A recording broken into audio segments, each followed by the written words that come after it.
Audio Jungle.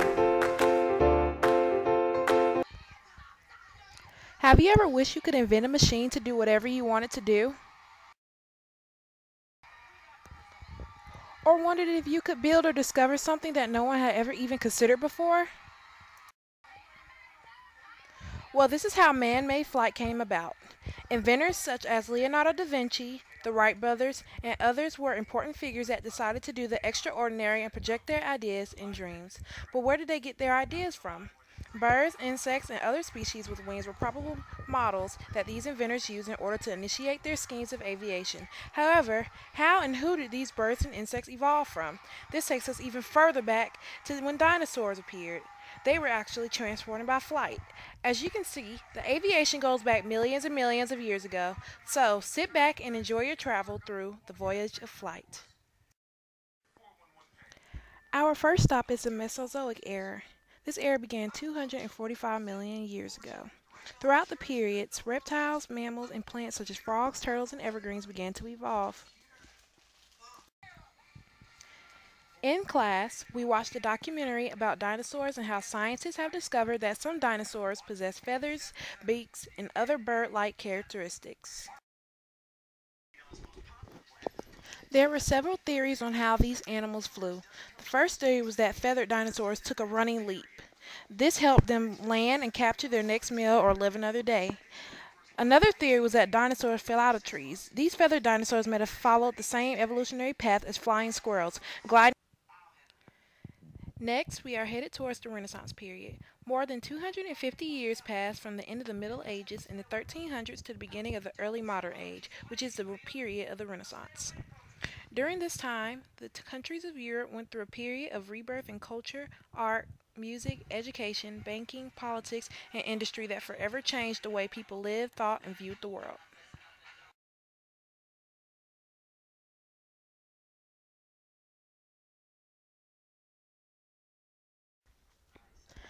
Luckily, a man named Leonardo da Vinci arrived and flourished Europe with all his inventions, paintings, and other important accomplishments that we still see and use today in the modern world.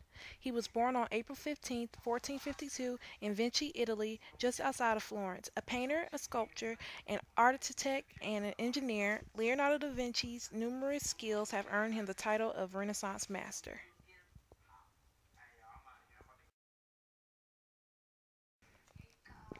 In class, we watched a documentary about Da Vinci and scientists who tried to build his drawings of flying machines such as the catapult and the bird.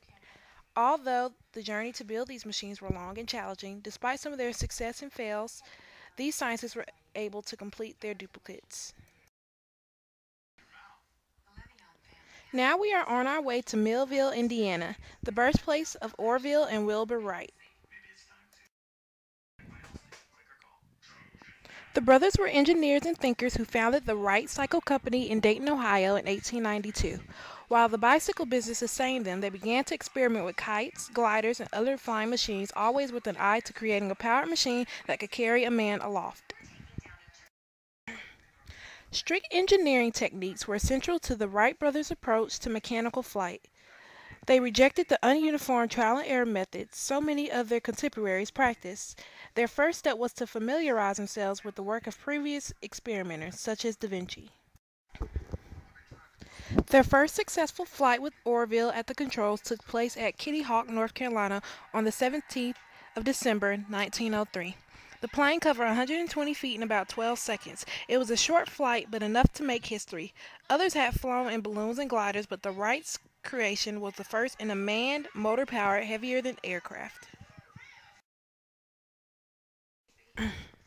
Our next stop is during the period of World War I, where aircraft was first being used for military purposes. The principal role of aircraft in World War I was to support the armies in the trenches. Airmen gave their lives for men on the ground. About 10 years after the Wright brothers made their first power flight, aircraft remained very primitive by later standards. In Germany, the great successes of the early Zeppelin airships had largely overshadowed the importance of heavier-than-air aircraft. There are about 70 different types of planes used during the war. We also have spacecraft. NASA has sent satellites, rockets, shuttles, and other space objects in order to study outer space and evaluate the performance of space gadgets.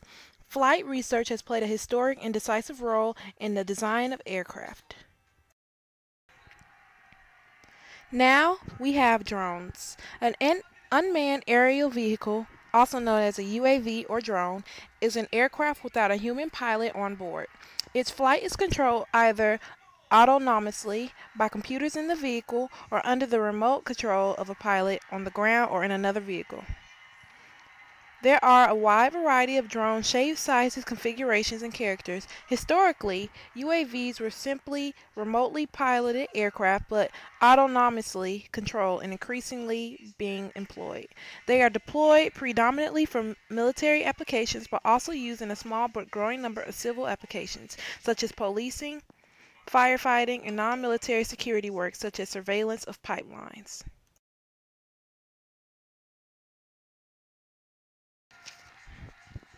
Next, we designed our own plane. We cut the wings about half an inch in order to fit it in the wind tunnel.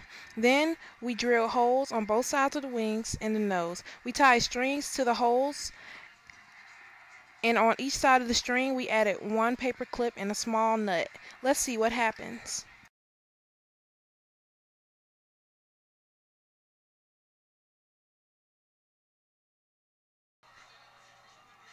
As you can see, the plane was very unbalanced and it kept tilting and flying uncontrollably.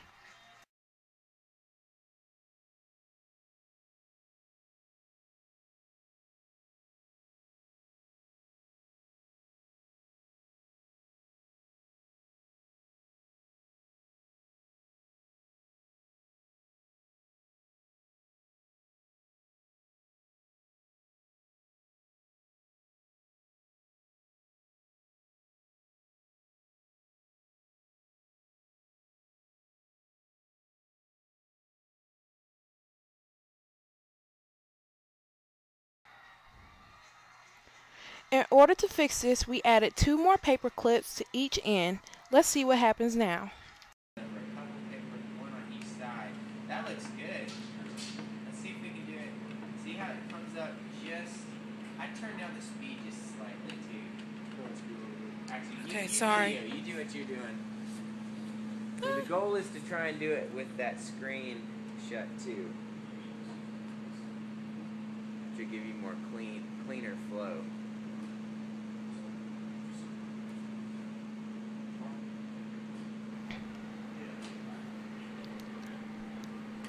And voila, it flew.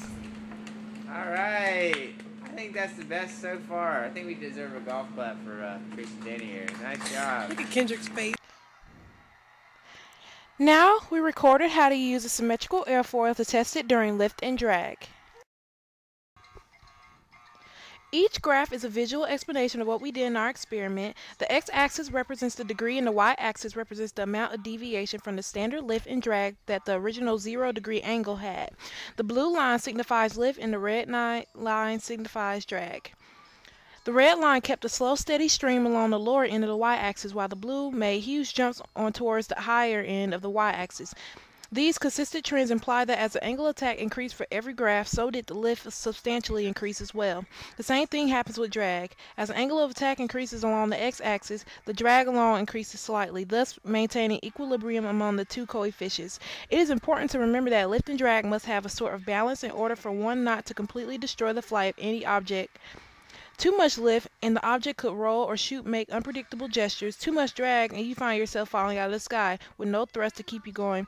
Because our symmetrical wing was able to find the balance between the two coefficients, it was able to fly successfully.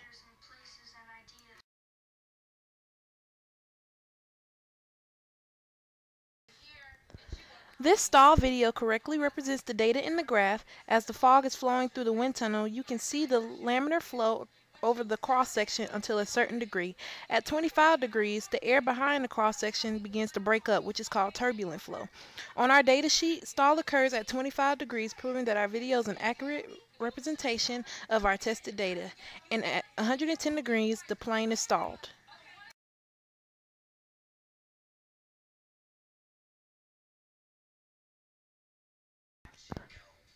Thank you.